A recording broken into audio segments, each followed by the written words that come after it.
Bueno, nos complace anunciar y conocer que tenemos 450 personas conectadas con Internet. El aula 101 está totalmente lleno y el auditorio Huertas, donde estamos nosotros, totalmente llenos, lo que implica pues que es un evento importante y que el tema es un tema de actualidad.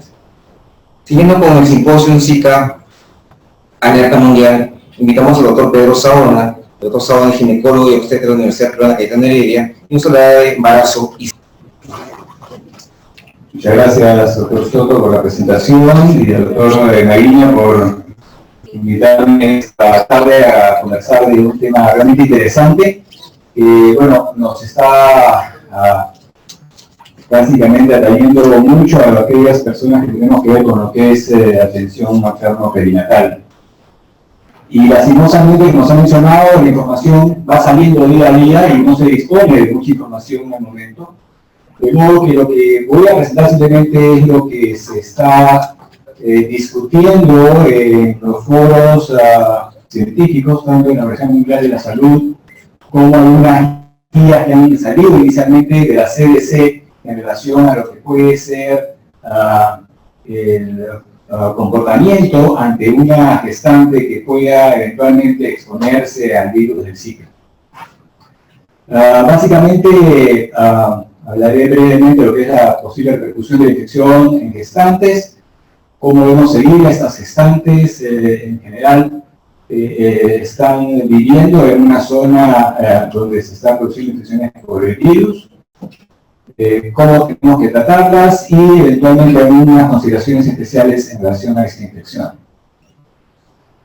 Como se ha mencionado, lo que ha ocurrido es que ha habido una asociación de temporalidad entre lo que ha sido algunas manifestaciones en recién nacidos, básicamente microcefalia, y una epidemia de virus del Zika en Brasil, que rápidamente ha llamado la atención y ha hecho una asociación entre estos brotes de Zika y la aparición de un caso numeroso de microcefalia más allá de lo que usualmente se ha reportado.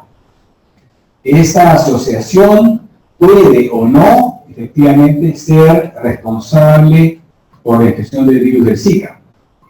Y hasta que no tengamos una evidencia cierta, estamos trabajando, y la OMS ha advertido una alerta, porque esta asociación, de ser confirmada, produce indudablemente una secuela grave en la descendencia de aquella mujer que se expuso a Zika.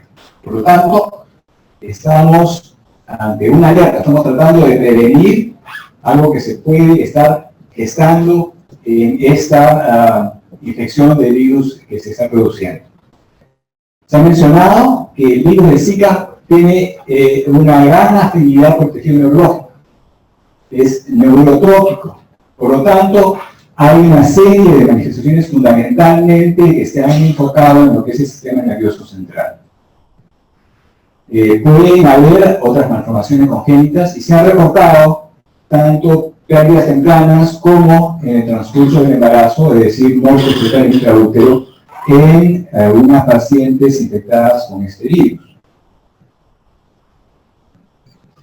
Una de las manifestaciones más fáciles de identificar ha sido la microcefalia, pero como ha manifestado el doctor Llanos en algún momento, me parece, o el doctor Naguiña, hay una serie de causas que pueden producir microcefalia, es decir, se puede reportar microcefalia a una tasa muy baja, y puede ser por un problema intrínseco del feto, con toda una serie de síndromes y trastornos cromosomales, o puede ocurrir por una teratogenicidad, ya sea esta por exposición a sustancias, como el alcohol y la heroína, o por una teratogenia desde el punto de vista biológico a través de infecciones como la rubiola, toxoplasma, citomegalovirus y otros, así como contaminación con sustancias como el mercurio.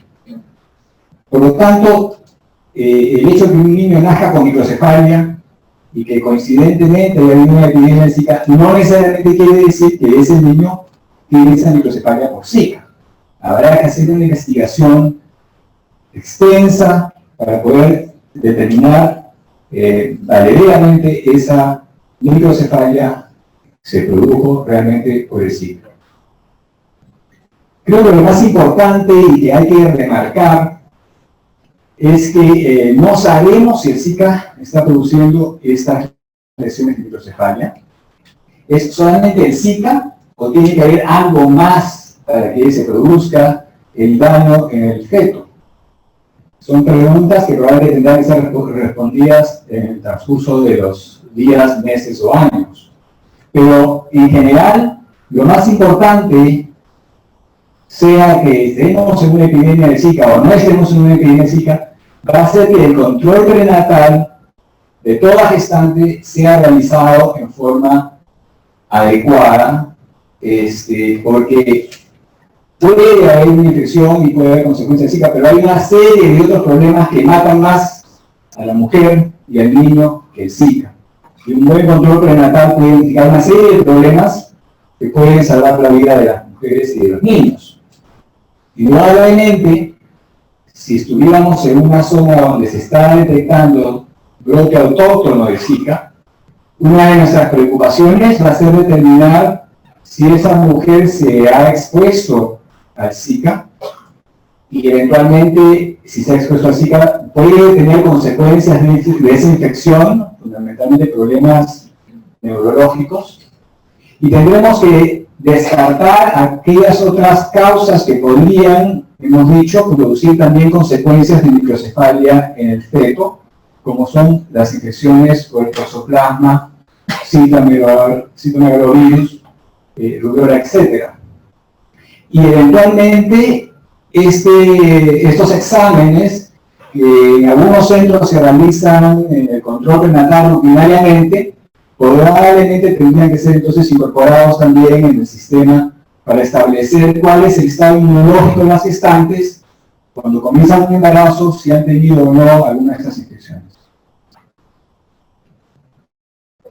Hacer una recomendación de evitar la administración de sustancias en las gestantes, sobre todo en la etapa de embriogénesis. Y uno de los problemas que vamos a tener es que si hubieran casos autóctonos de Zika donde estamos trabajando, tenemos dos problemas. Se nos ha dicho que el 80% de los casos cursan asintomáticos.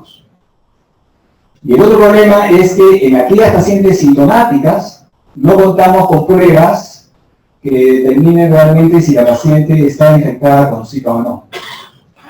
Las pruebas de PCR por transcriptasa reversa son difíciles de obtener y solamente son útiles, como se ha dicho, en los primeros 7 días de la infección. Si la paciente cursa con un cuadro sugerente de Zika y han pasado más de 7 días, tendríamos que basarnos en las pruebas serológicas para medir inmunoglobulina M. Y estas pruebas tienen reacción cruzada con los otros coronavirus que se están conversando, tanto dengue como fiebre amarilla, y por lo tanto no podríamos certificar exactamente si esta paciente se hubiera infectado con el Zika.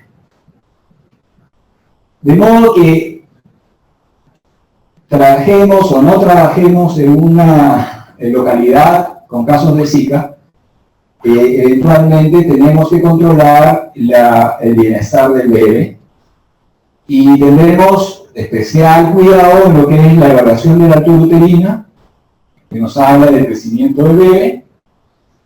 Si el bebé se está moviendo, será una pregunta que tengamos que hacer a las gestantes.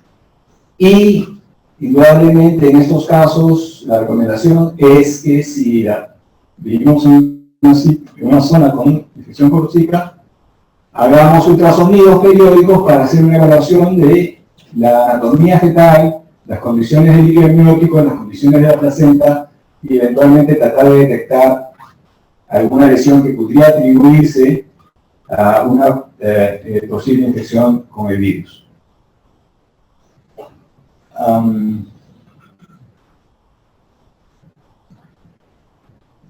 Muy interesante, cuando llegué a la sala, el doctor Llanos justo me informó del artículo que ha sido publicado en el New England, le da una mirada ahora, y efectivamente lo que se describe, y es el primer reporte que yo realmente tengo acceso, en el cual se describe lo que aparentemente ha pasado con esta mujer.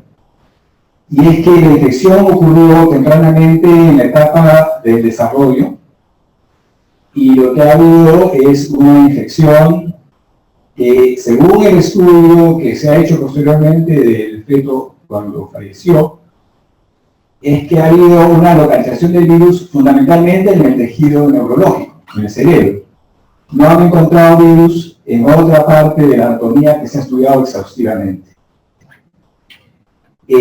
Las características que tuvo este niño: tenía una restricción importante de crecimiento, el volumen de líquido era normal, había afectación de la placenta con calcificaciones y había afectación del sistema nervioso con microcefalia por debajo del 1 percentil, y microcefalia se define como el perímetro cefálico por debajo del 3 percentil, y había calcificaciones que eran visibles en el ultrasonido. De modo que, dentro de lo que habíamos mencionado, del seguimiento de esas pacientes, estemos controlando. Si decidimos hacer estos exámenes de ultrasonido, tendremos que tener un especial interés en esta información.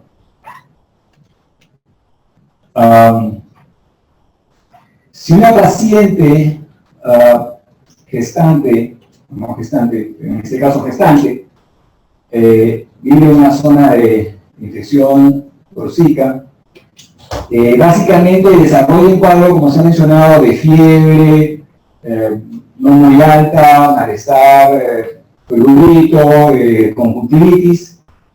Lo más importante, como se ha mencionado, es tratar de evitar que esta persona pueda servir de un reservorio para seguir propagando el virus a otras personas, y por lo tanto el aislamiento será importante para evitar que la paciente pueda ser picada por otros mosquitos y diseminar más la infección. Se tendrá que hacer un trabajo, como ha mencionado Torianos, en lo que es la posibilidad de eliminar la mayor cantidad de mosquitos que tiene que ver con la posibilidad de propagar la infección. Tener en cuenta que la viremia ocurre en los primeros 7 días y se tratarán los síntomas de la paciente con tratamientos sintomáticos, medios físicos, acetaminofén para bajar la temperatura y el dolor de cabeza. Se recomienda evitar los antiinflamatorios esteroideos con la posibilidad de que pueda haber un dengue asociado y eso pueda contribuir a problemas hemorrágicos. El prurito en las gestantes lo podremos tratar con lociones dermatológicas a base de calamina, y eventualmente antihistamínicos como la latadina están indicados según las guías, y una adecuada deposición de líquidos para evitar la deshidratación.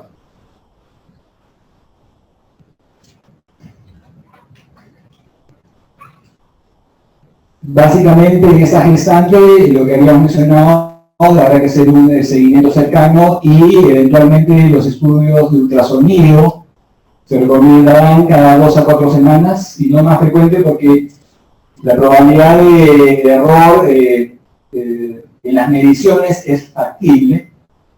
Es más difícil medir el perímetro cefálico intraútero que hacerlo al nacimiento, por lo tanto las posibilidades de errar en los diagnósticos es mayor cuando hacemos una medición intraútero.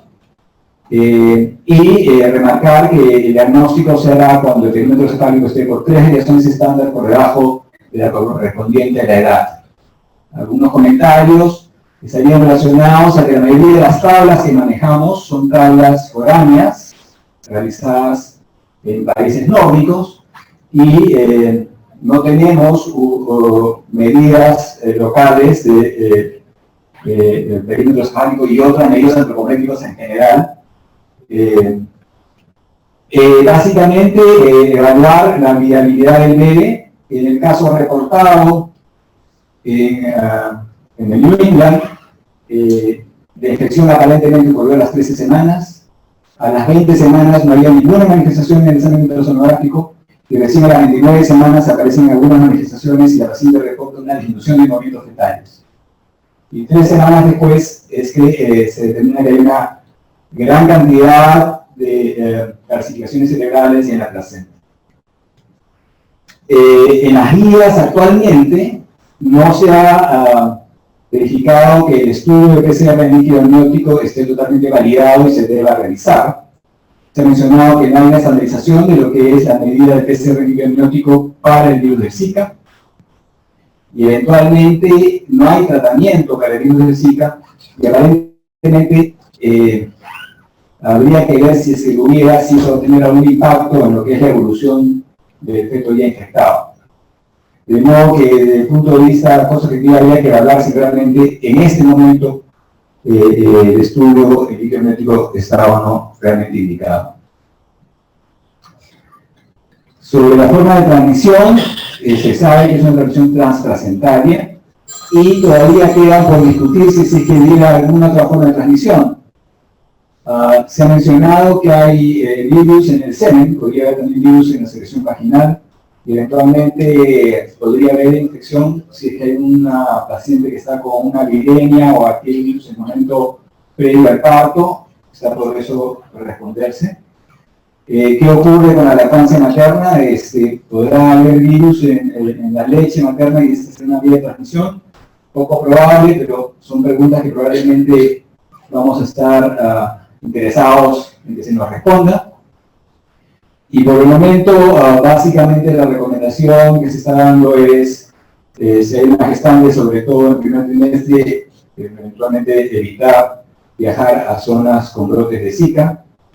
Y no sabemos si eso se va a limitar solamente al primer trimestre o eventualmente podría haber también alguna consecuencia si es que la infección ocurre posteriormente. Es decir, todavía tenemos muchas cosas por que se investigue, que nos den respuestas que nos permitan dar una información más adecuada a nuestros pacientes. Si una paciente vive en una zona donde se está transmitiendo el Zika, las recomendaciones van a ser que se cuide la posibilidad de que haya una mordedura con mosquitos, las recomendaciones de usar mosquiteros, usar en las zonas donde hay aire acondicionado, usar repelentes, usar ropa que cubra la mayor parte del cuerpo, repelente en las zonas expuestas y repelente en la ropa.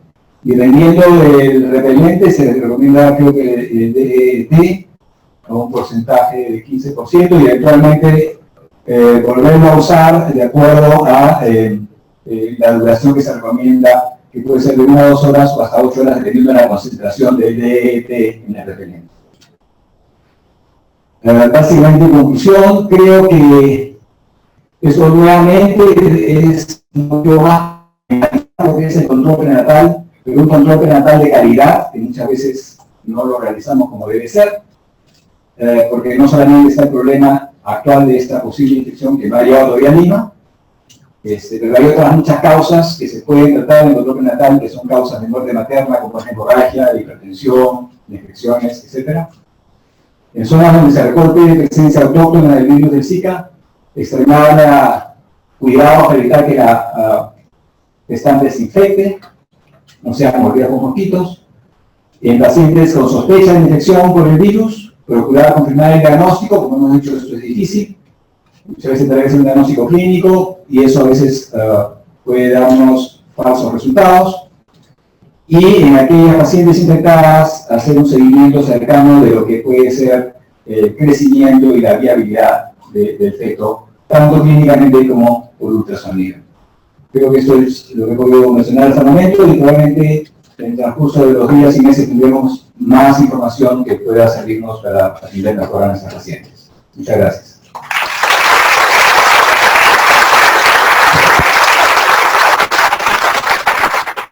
Gracias, profesor.